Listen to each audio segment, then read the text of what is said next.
بسم الله الرحمن الرحيم. الحمد لله رب العالمين، والصلاة والسلام على رسول الله وعلى آله وصحبه ومن والاه. طلبة الأعزاء، أسعد الله أوقاتكم بكل خير. نكمل حديثنا اليوم إن شاء الله في موضوع الميكانيكال فنتليتور، ووصلنا لجزئية المودز أوف فنتليتور. تحدثنا في المحاضرة السابقة عن الانترودكشن، حكينا انترودكشن كافي عن جهاز الميكانيكال فنتليتور والنيجاتيف والبوزيتيف وأنواعه، وحكينا عن الانديكيشنز، مين هم الناس اللي أنا لازم أشبكهم على جهاز الميكانيكال فنتليتور، مين الناس اللي مش محتاجين ميكانيكال فنتليتور. اليوم إن شاء الله بدنا نحكي في المودز أو some of moods، بعض المودز أو الأنماط أو الأنظمة. هو الأصح إنه كلمة الأنماط في الميكانيكال فنتليتور، لأنه في أنواع كثيرة أو أنماط كثيرة للميكانيكال فنتليتور، ولكن إحنا راح نحكي عن بعضها واللي هي أكثر استخداما. حنحكي عن باراميترز أو السيتنج بتاع الجهاز الميكانيكال فنتليتور نتعرف عليه. وبدنا نتحدث الآن في بداية هذه المحاضرة عن instruction of guidelines. إيش يعني instruction of guidelines؟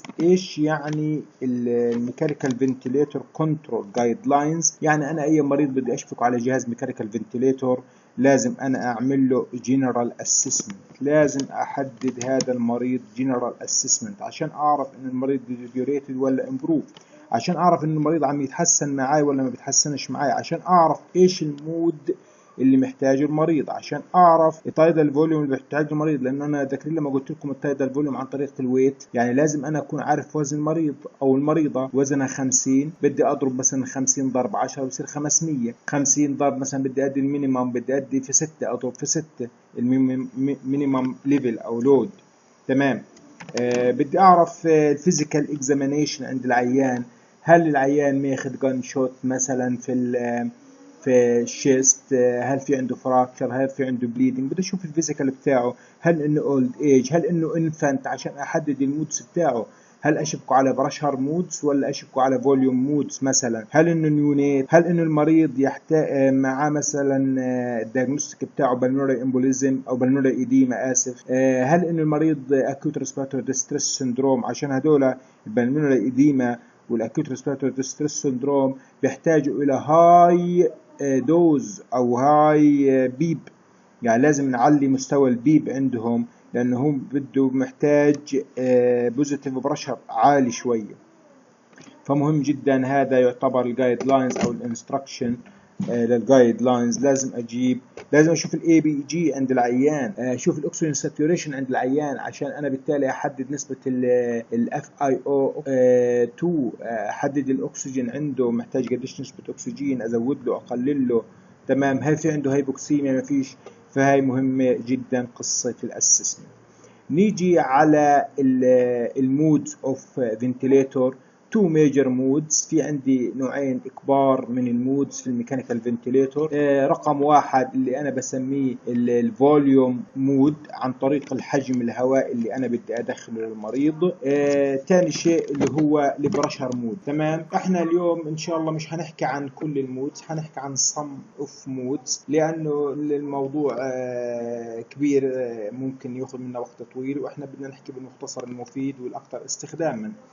فهو العاملين الاساسيين في انماط الميكانيكال فنتليتور اللي احنا بنعتمد عليهم كل انماط المود هم الفوليوم مود وهم البرشر مود.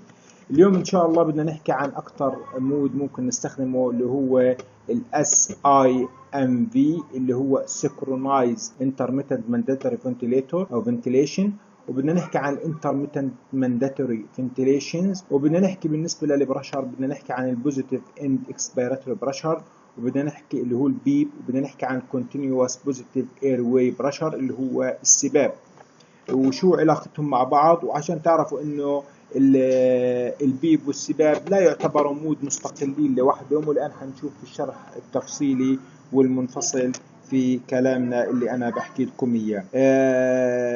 نبدا ان شاء الله رب العالمين في synchronized intermittent mandatory ventilation. لو جينا على كل كلمه شو معناها ventilation، يعني انا جهاز الميكانيكال فنتيليتور artificial ventilations، اني انا اعطي ventilation عن طريق الميكانيكال فنتيليتور. mandatory معناها اجباري، intermittent معناها متقطع، وسكرونايز معناها منتظم او تناغم. تناغم التنفس الإجباري المتقطع اللي أنا بدي أعطيه عن طريق جهاز الميكانيكال فنتيليتور. شو الفرق بينه وبين الاي ام في بدون كلمة سكرونايز؟ بقول لك هو الفرق فرق كلمة واحدة، ولكن يوجد فرق شاسع وجوهري بين الاثنين، بين السكرونايز انترميتنت مانداتوري فنتيليتور وبين الاي ام في اللي هو انترميتنت مانداتوري فنتيليشن. لو احنا اليوم اجينا حكينا عن السكرونايز، ايش يعني سكرونايز؟ يعني اني انا اعطي او جهاز الميكانيكال فنتيليتور بيكون عامل لي عمليه تنظيم ما بين البريثنج اللي بياخذه الكلاينت، بيعمل لي تنظيم ما بين البريثنج اللي بيعطيه جهاز الميكانيكال فنتيليتور. تمام؟ يعني بخلي المريض ياخذ نفس طبيعي، ووقتيش بين النفس والنفس او البريثنج والبريثنج تاع جهاز الميكانيكال فنتيليتور ممكن المريض ياخذ نفسه التلقائي اللي هو حابب ياخذ او اللي هو بياخذه او هو يعني بتنفسه بشكل تلقائي. طيب اطلعوا ايش بقول لكم بريست. ايش يعني بريست؟ يعني ضبط اول، يعني بعمل ضبط اول لجهاز الميكانيكال فنتيليتور. طلعوا يا جماعه اول شيء بدي افرجيكم انا جهاز الميكانيكال فنتيليتور. هذا جهاز الميكانيكال فنتيليتور. لما انا اجي بدي احدد المود، هيئه المود هون اطلعوا هنا مثلا محطوط على السي اي ام في، على السيكرونايز انترميتنت مانداتوري فنتيليتور. لا شك انه الباراميتر راح تضوي لحالها، شايفين كيف؟ ضوت هذه السيتنج بنسميها او الباراميتر، لكن المود واحد. هي المود انا اخترت المود اللي بدي اياه للمريض. طبعا هنا مثلا 55% الاف اي اكسجين، يعني نسبه الاكسجين مثلا بتتحدد لي التايدال فوليوم، بتحدد لي الريسبيراتوري ريت، بتحدد لي كل شيء، او البريشر سبورت بتحدد لي بريشر سبورت، وانا بناء عليه بزود وبنقص في الباراميترز. وهلا حنحكي عن الباراميترز هاي لحاله. فاصبح انه السكرونايز مانداتوري فنتيليتور هو يعتبر مود يستقل لحاله. اطلعوا يا جماعه انا زي ما قلت لكم بريست تايدال فوليوم، بريست ريت. انا بحدد الريسبيراتوري ريت وبحدد التايدال فوليوم، ولكن في المينيمم باك اب، يعني بحطه في الايه. مثلا انا وزن المريض 50، تايدال فوليوم بتحدد قلنا لكم بدنا نضرب ب10 لانه هو النورمال رينج. في كتب بتقول من 7 إلى 9، وفي كتب بتقول من 8 إلى 9، وفي كتب بتقول من 10 إلى 15. بقولوا احنا بدنا ناخذ 10. تمام؟ 10 ضرب 50 وزن الكلاينت وبيساوي 500 مل. تمام؟ يعني 5 لتر. حلو الكلام؟ طيب انا بحط المينيمم زي ما انتم بقول لكم الرينج تاع التايدال فوليوم يكون مثلا من 4 او من 6 إلى 8، فانا باخذ 6، بضرب 6 ضرب 5 بيطلع 300 مل. فانا بحط المينيمم. الريسبيراتوري ريت قديش؟ الريسبيراتوري ريت النورمال رينج قلنا مثلا من 10 الى 16 في الادلت، فانا بحط ال10. تمام؟ ليش؟ عشان العيان الان لما بده ياخذ الهواء تاعه ياخذه عادي. طيب وبحدد ايضا نسبه الاكسجين. بقول لكم سبونتينيوس بريث تايدال فوليوم اند ريسبيراتوري ريت. مين بحدده؟ العيان. يعني النفس التلقائي اللي بده ياخده العيان انا ما بحدده، عشان هيك انا حطيت المينيمم هون. عرفتوا ليش؟ عشان انا لما بدي اتنفس، احنا مشكله هذا الحلو في الجهاز هذا او في المود هذا السكرونايز انترميتنت مانداتوري فنتيليشن بيخلي العيان ياخذ نفسه. ما هو ممكن العيان انا مثلا محدد حسب وزنه لازم انه يعمل لي امتلاء للرئتين ب 500 مل من الهواء.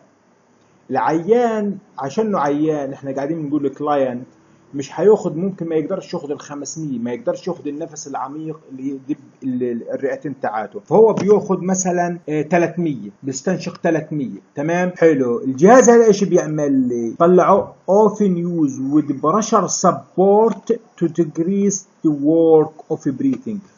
الجهاز الحلو فيه بخليه ياخد سبونتينيوس بريثنج، ولكن له ال 350 يوصلها للالفولاي، يعني يديله بريشر سبورت. تمام؟ شفتوا ايش الحلو في الجهاز في المود هذا؟ بيوصل له الهواء السبونتينيوس اللي اخذه المريض للنسبه اللي اخذها المينيمم او الريسبتور، يوصل للالفولاي، يوصل جوا داخل الرئتين.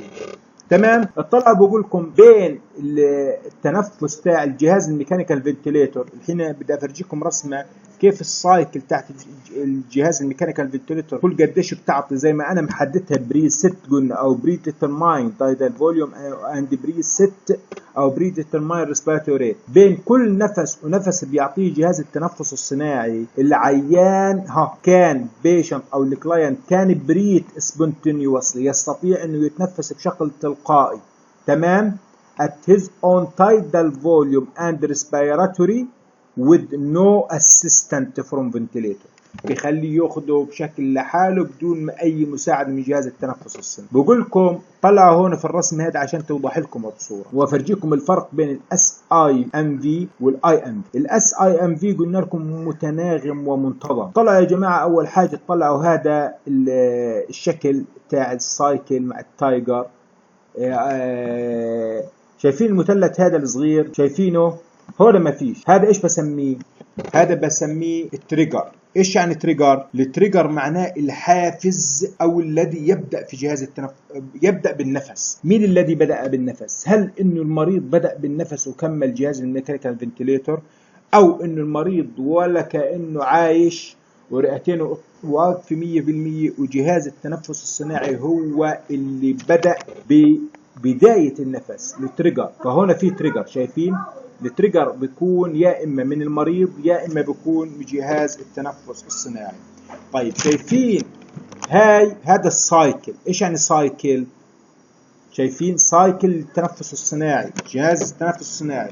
السايكل هو المسؤول عن الانتقال من الانسبيريشن للاكسبيريشن، تمام؟ هياته اداء انسبيريشن وانهاب اكسبيريشن. هذه السايكل عملية الانتقال من الانسبيريشن للاكسبيريشن. طب الليمت حيواجهنا مصطلح اسمه ليمت، برشر ليمت، فوليوم ليمت، اي حاجة ليمت. كلمة ليمت ايش معناها؟ معناها الضابط، تمام؟ يعني انا لها خذ نفس انسبيريشن، مش حضرني ماخذ نفس للابد، انا مش حضرني قاعد بطلع اكسبيريشن للابد.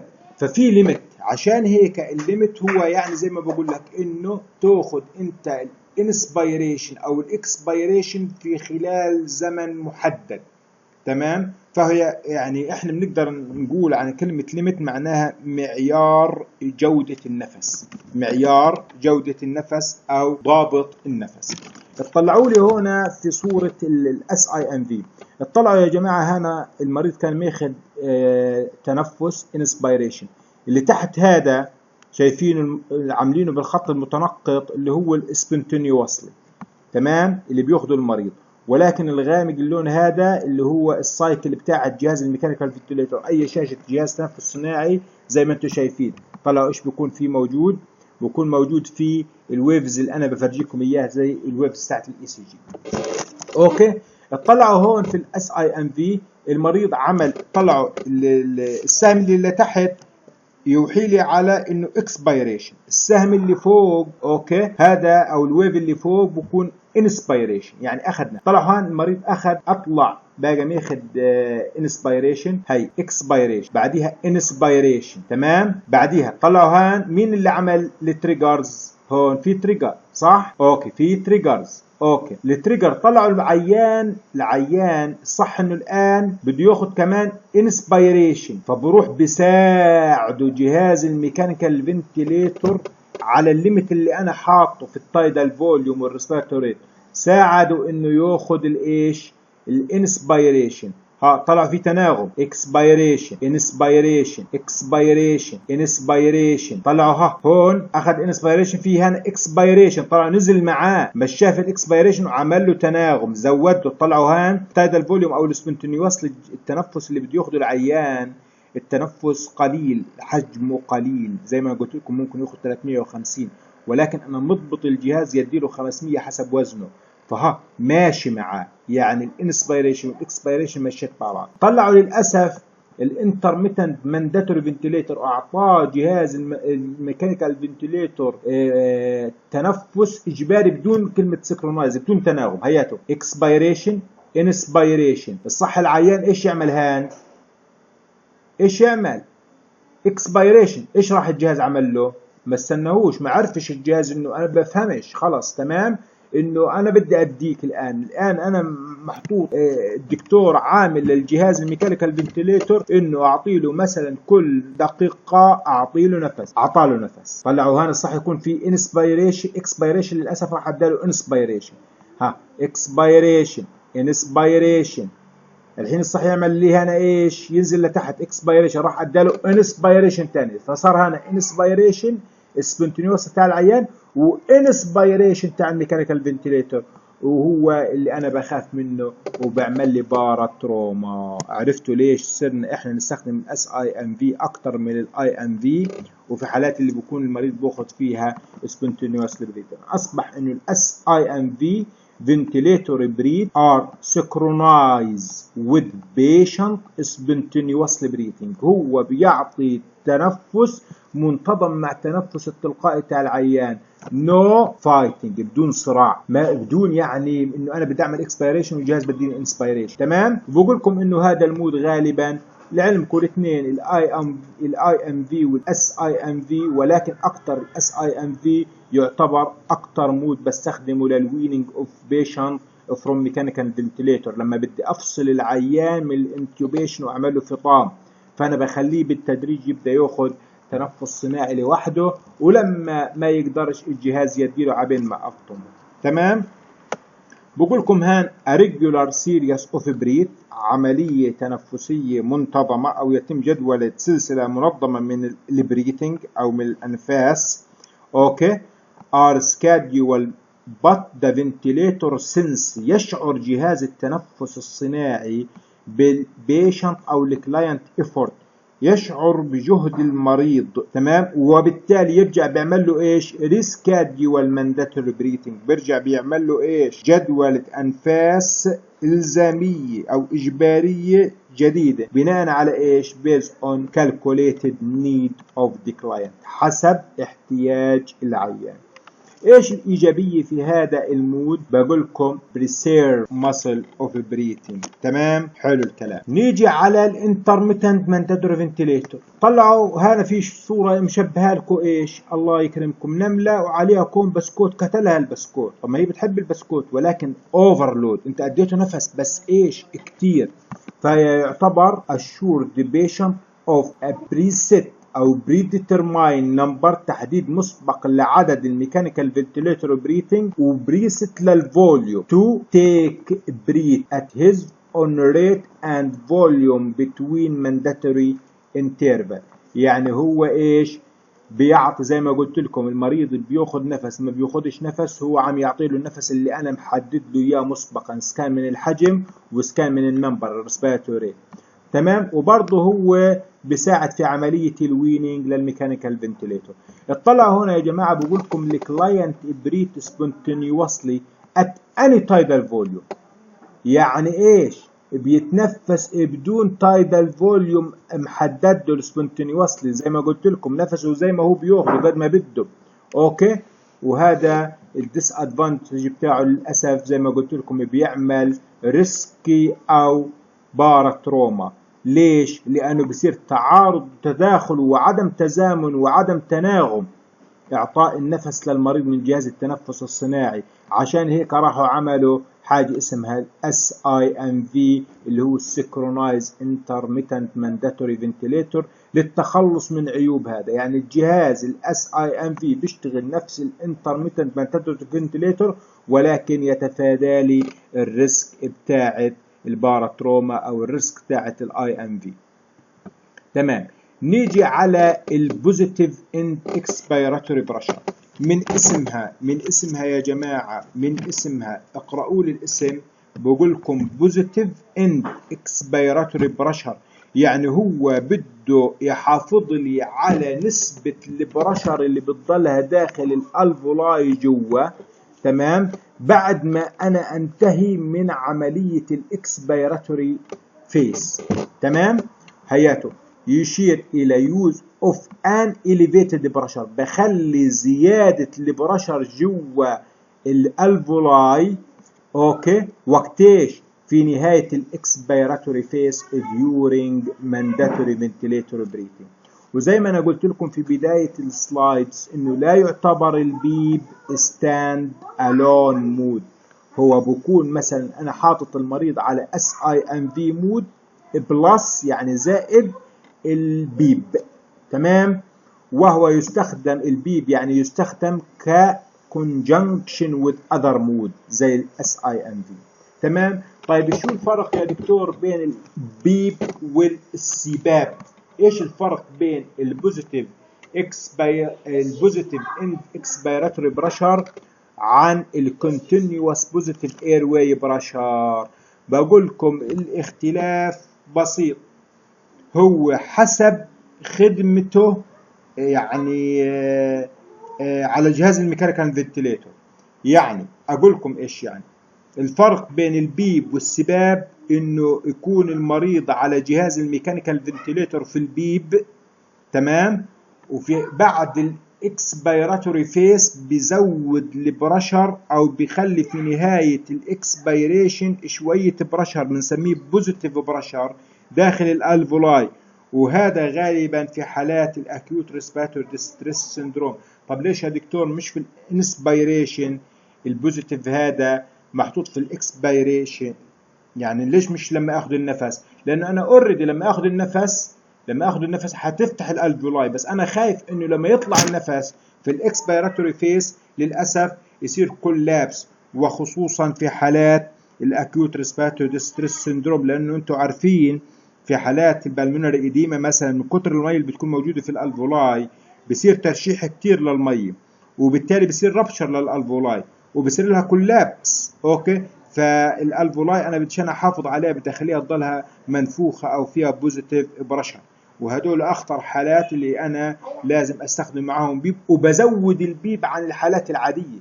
يعني ممكن اي حاله ثانيه اخلي البيب عادي، لكن في الاكيوت ريسبيراتوري ديستريس سيندروم والكولابس انا ممكن ارفع البيب اكثر من 5، ممكن اخليه 10، ممكن اخليه 15، ممكن ارفعه لعند 20 كمان. تمام. في حالات احنا بنسميها اوتو بيب، هذه معلومه لكم. الاوتو بيب انه مثلا في حالات السي او بي دي، وانتم عارفين اصلا مرض السي او بي دي اللي احنا اخذناه ودرسناه باستفاضه بكون عند الالفولاي اصلا هايبر انفليتد، يعني هي اصلا بتكون منفوخه ملانه ثاني اكسيد الكربون، مظبوط ولا لا؟ فانا ما بخلي الاوتو بيب وغالبا بقلل البيب، بخليه من 2 ل 3 او 0، تمام، لانه هو مش محتاج يضل عندي برشر جوا الالفولاي، تمام. فاصبح انه الفرق بين البيب والسبونتينيوس او السباب الكونتينيوس بوزيتيف اير واي بريشر، انه على جهاز الميكانيكال فنتيليتور انا بخلي جهاز الميكانيكال فنتيليتور بعد ما يخلص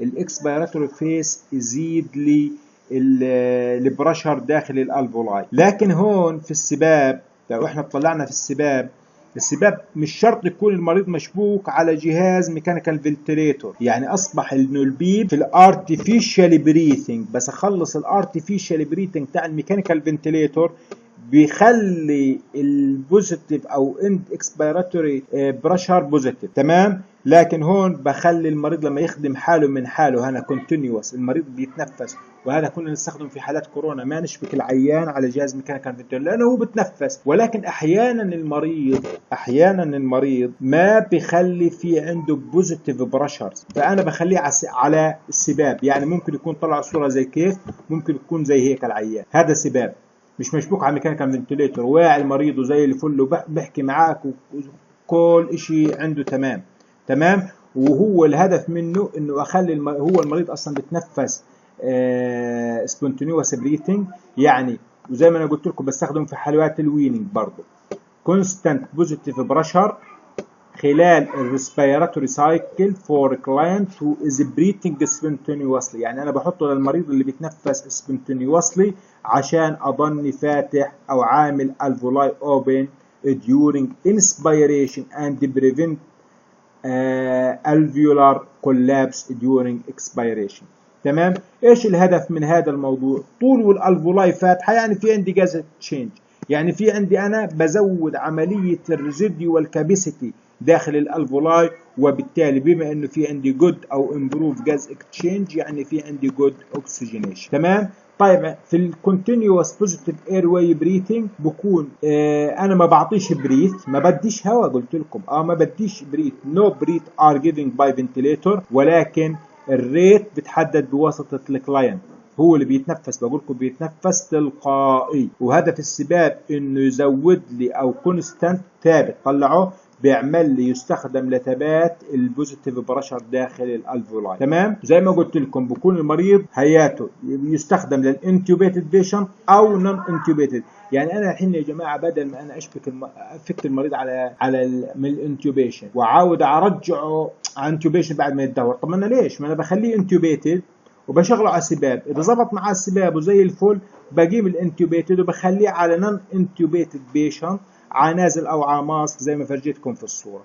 فهمنا الان ايش الفرق بين البيب وفهمنا الفرق بين السباب. تمام، الهدف من السباب زي ما قلت لكم او الادفانتج بتاعه improve oxygenation remaining of air او constant positive pressure في ال end of expiration increase lung compliance and residual او function residual capacity.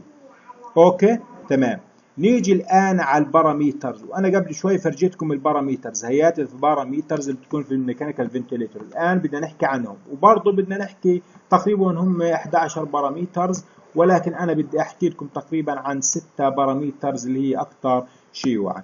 نيجي على اول وحده الفراكشن اوف انسباير اوكسجين اللي هو اف اي اوكسجين. نيجي نحكي عن التايدال فوليوم، وحكينا عن التايدال فوليوم باختصار المره الماضيه. البيك او الفلو ريت، نحكي عن الريسبيراتوري ريت او بنسميها الاسم الثاني الفريكونسي، بتلاقوها اسم حرف الاف او البريثنج ريت.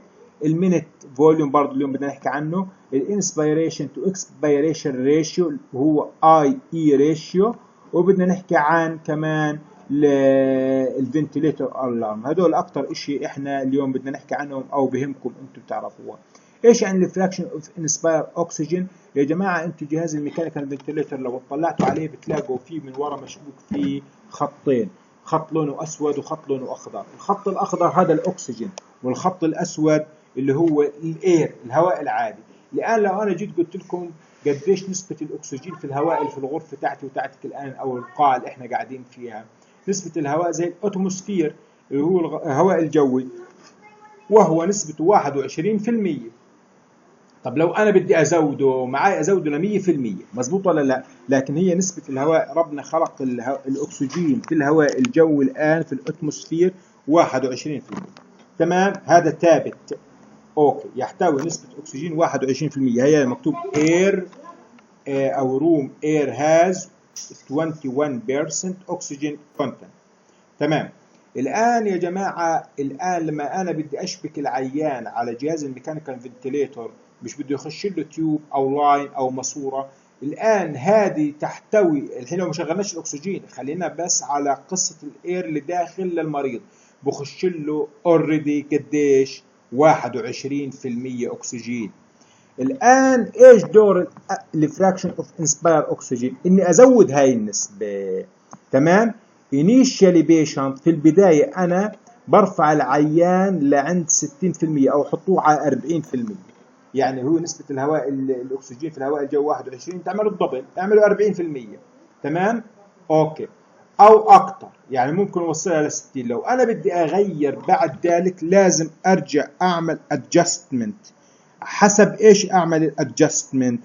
حسب إن المريض دخل في هايبوكسيا، المريض الأكسجين ساتوريشن عندي قل، المريض عملت له اي بي جي وطلع الاي بي جي عندي قليل الاكسجين ساتوريشن بتاعه، او عنده ريسبيراتوري مشكله في الريسبيراتوري، نسبه الاكسجين قليله، لما عملت الاي بي جي حينيتها بزيد الاف اي او 2 في زر زي ما فرجيتكم الان، بزوده. كان مكان 55 قبل شوي عندنا في الرسمه، بخليه 60، بخليه 70. طب وقتيش انا ارفعه ل 100%؟ برفعه ل 100% في حالتين او 3 حالات. اول حاجه اذا خش المريض في هايبوكسيا او هايبوكسيميا.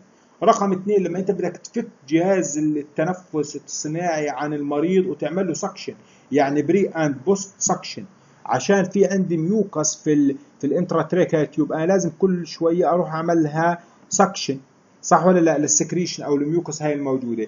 فانت قبل ما تفك العيان عشان ما ينزلش عنده نسبه الاكسجين ارفعه ل 100% لمده نص دقيقه، بعديها فك العيان من ميكانيكال فنتليتر واعمل له سكشن، وبعديها بس تخلص السكشن ارجع اشبك الميكانيكال فنتليتر على الجهاز وزود الاف اي او 2 لمده نصف في المية.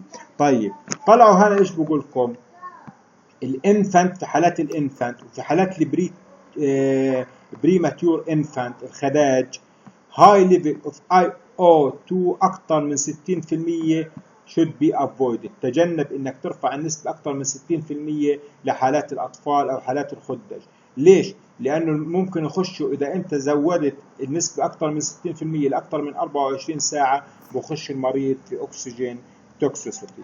يا جماعه بالنسبه اللي انا بحكي لكم اياه، عقل الجهاز ثلاث اشياء مهمات في الباراميترز هاي او في السيتنج، اللي هو التايدال فوليوم والاف اي او 2 والريسبيراتوري ريت. هذول هذا لا يعني انه الباقيات مش مهمات، البرشر ليميتد كله مهم، ولكن انا بقول لكم عقل الجهاز في الثلاث اشياء هذول ولازم انا اكون حافظهم محافظ عليهم، التايدال فوليوم والاف اي او 2 والريسبيراتوري ريت. نيجي على التايدال فوليوم، واخذنا المره اللي فاتت ايش التايدال فوليوم لما قلت لكم هو حجم الهواء الاير فوليوم اللي المريض بيعمل له انهيل اند اكسهيل، يستنشقه او بيزفره من الرئتين اثناء التنفس الواحد. كور التنفس الواحد بدون افورت، بدون جهد. تمام الكلام؟ الفوليوم اوف اير delivered to patient during ventilator with each preset breathing. تمام، انا بكون مضبطه.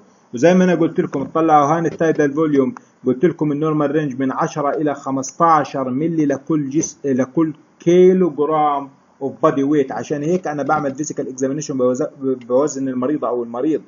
وقلت لكم انا بخاف من حاجه اسمها فولوتروما، سموها فولوتروما لانه بكون للاسف عندي لارج في التايدال فوليوم وراح عمل لي رابتشر او دمج لما انا زودت الانفلكتد لللنج. عمل لي دمج للاسف، عمل لي دمج في الالفولاي واللنج. انفلكتد يعني يؤدي لي على دمج لللنج. تمام، عشان هيك وجدوا انه التايدال فوليوم اللور تايدال فوليوم تارجت من 7 الى 9.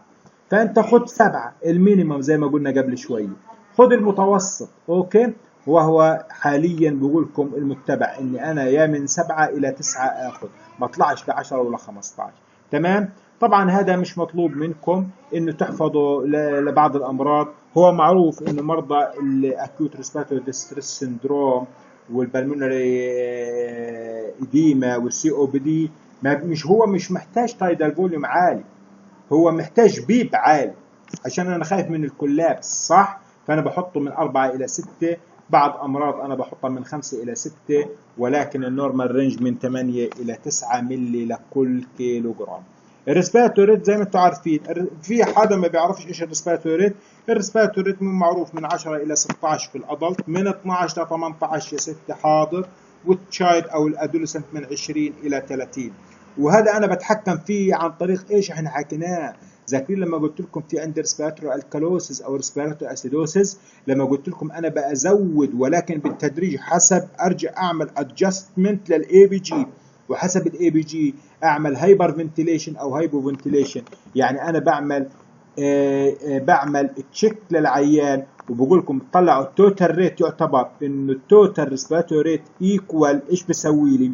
البيشنت ريت ريسبيراتوري ريت بلس فنتيليتور ريت.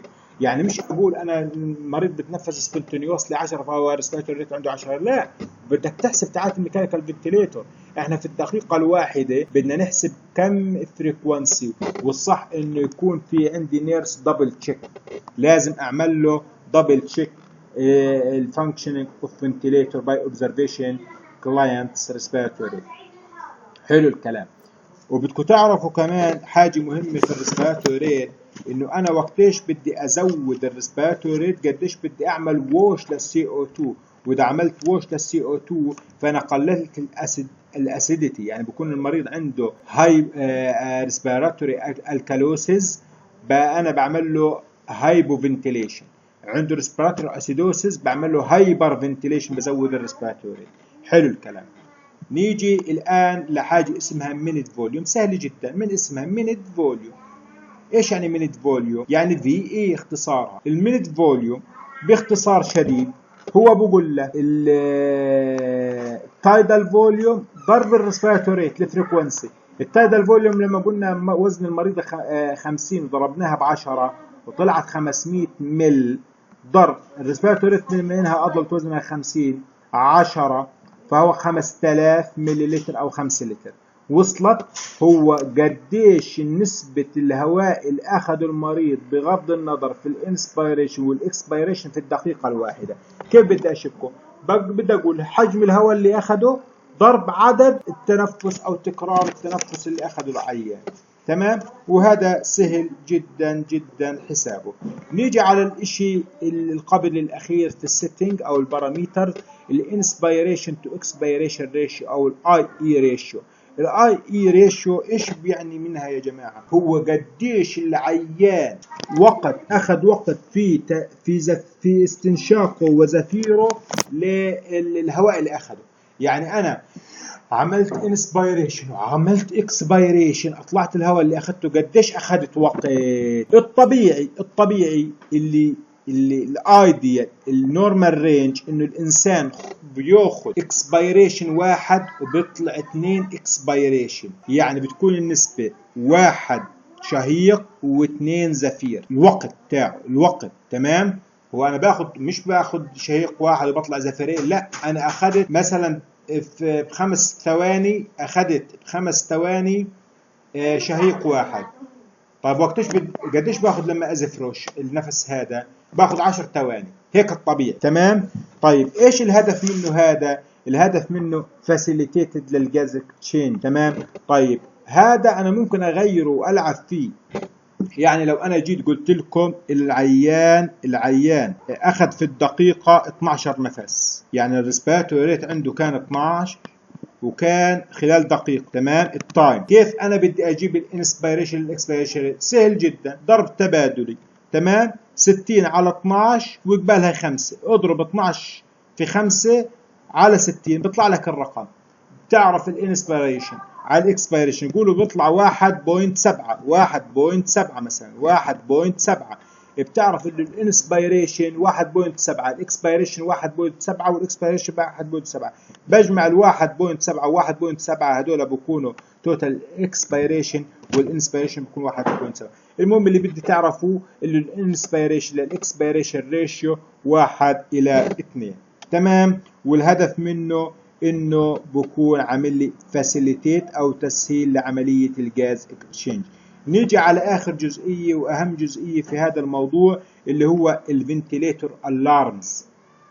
الفنتيليتور الارمز كومبرومايز اودابل اند فيجوال الارم سيستم، يعني هو بكون مرئي وبكون سمعي. يعني انا بشوف الالارم هو بضوي تاع جهاز الميكانيكال فنتيليتور وفي نفس الوقت بسمع صوت بطنطن. تمام. طوط طوط which act as immediate warning signal to altered ventilation. مهم جدا يا جماعة انه بقول لكم هذا اشي يعني immediate warning، يعني لازم اشعارات بتكون في الحال لازم انا اشوف لها حل. بقول لكم ventilator alarms must never be ignored or disarmed، يعني اياكم يا جماعة تتجاهلوه او انكم تطفوه خلص. طب الالارم هذا على ايش بيوحي لي؟ بيوحي لي على البرشر تو فوليوم اند برشر، يا بكون هاي برشر يا بكون لو برشر. شو يعني؟ انا بقول لك شو يعني. انا بتمنى من الجميع انه وانا بشرح يكون ماسك ورقه وقلم وبيكتب. الحين لو احنا جينا عملنا جدول مقارنه وحطينا هنا هاي برشر وهنا لو برشر. عارفين ايش يعني هاي برشر ولو برشر؟ يعني جهاز الميكانيكال فنتيليتور عم بيضغط التنفس للرئتين العيان، ولكن مواجه ايش؟ مواجه ريزيستنت، الطريقه مسكره. عشان هيك بصير يقول لك الارم في هاي برشر، انا قاعد بضغط برشر ومش واصل الرئتين في هاي برشر. او العكس لو برشر، انه عم بيضغط الكميه اللي انا حاطط له اياها ولكن هو حاسس حاله بيضغط بهواء، يعني بيضغط بشيء فاضي، ما فيش داعم، فيش مقابل، فيش ريزيست، فيش. تمام. يعني انه ممكن تكون اللنج مضغوطه، ممكن يكون في البربيش فالت، ممكن البرشر بدي جهاز الميكانيكال فنتيليتور مقطوع. نحكي فيهم واحدة واحدة. الهاي بريشر الارم ممكن يكون المريض انه في عنده ريزيست، في عنده جاجنج، او في عنده كافينج. ممكن يكون المريض بيدنج اوف تيوب، عاضد على التيوب. وش حله؟ بيجي بيقول لي يا دكتور انا عادي بحط له الاورو بارنجر تيوب. بقول له طب هو كز على اسنانه، كز على التيوب، مش هقدر الحين احط له ولا حاجه. اوكي، الصح انه على السريع ادي له سيديشن، ارخرخ المريض بالسيديشن، وبعديها انا احط له الاورو بارنجر تيوب عشان ما يعضش بعد هيك على الانتراتريكال تيوب. ممكن يكون في عندي سكريشن وفي ميوكس في الاير واي، وهي عامله لي برشر. بيجي جهاز يدي تنفس صناعي يلاقي فيه ريزيست، فيه ميوكس، لازم انا اعمل له سكشن. تمام. ممكن يكون ديسبليسمنت للانتراتريكال تيوب، ممكن يكون في ويزنج، ممكن يكون في برونكوسبازم، صار عندي كولابس، ماشي برضه. ممكن يكون في عندي انا كيكينج انسيركت. ايش يعني كيكينج؟ ايه؟ التواء في التيوب، وكل تيوب التوى هيك وسكر، زي ما احنا بنسقي في الزريعه وبربشنا المي بتنع بعضه وبسك، ماشي. بكون في عندي ممكن في الفالف تاع الانسبيراتوري والاكسبيراتوري، ممكن يكون فيهم يا الانسبيراتوري يا الاكسبيراتوري فالف بكون سدد او في مشكله. تمام. فانت كمان لما بدك تتاكد انه في عندك هاي بريشر، ممكن تمسك الامبو باج وتروح تضغط مباشره بدون جهاز ميكانيكال فنتليتر في الانتراتريكال تيوب، بتلاقي فعلا انت بتضغط في قوه. تمام. اللو ارم او لو بريشر ارم ممكن يكون المريض للاسف ديسكونكشن، يعني فصل جهاز الميكانيكال فنتليتر. الميكانيكال بدي في العنايه المركزه برا، بديش في ذاك العيان ولا في الانتراتريكال تيوب، يعني بكون فك ديسكونكشن للانتراتريكال تيوب. تمام. ممكن يكون السيركت ليك او ليك. ايش يعني ليك؟ صار في تسريب، او وانت مثلا المريض قاعد محطوط له بدل الانتراتيكال تيوب محطوط تراكستومي ومشبوك الميكانيكال فنتليتر على التراكستومي، ولما تيجي تعمل له كير الصبح مثلا بالنايف وانت بتفك الجزء اللي ماسك التراكستومي استومي، قطعت بالنايف الانتراتيكال تيوب، وبالتالي صار الهواء يطلع من الليك. تمام. هياته اير واي ليك، ممكن يكون كف ليك على التراكوستومي زي ما بحكي لكم، وممكن يكون في الانتراتيكال تيوب نفسها، او شيست تيوب ليك. كل هاي ممكن اكستيوبيشن يكون للاسف طلع، او ديسبليسمنت طلع من المكان زي ما قلت لكم وصار في شيء ثاني.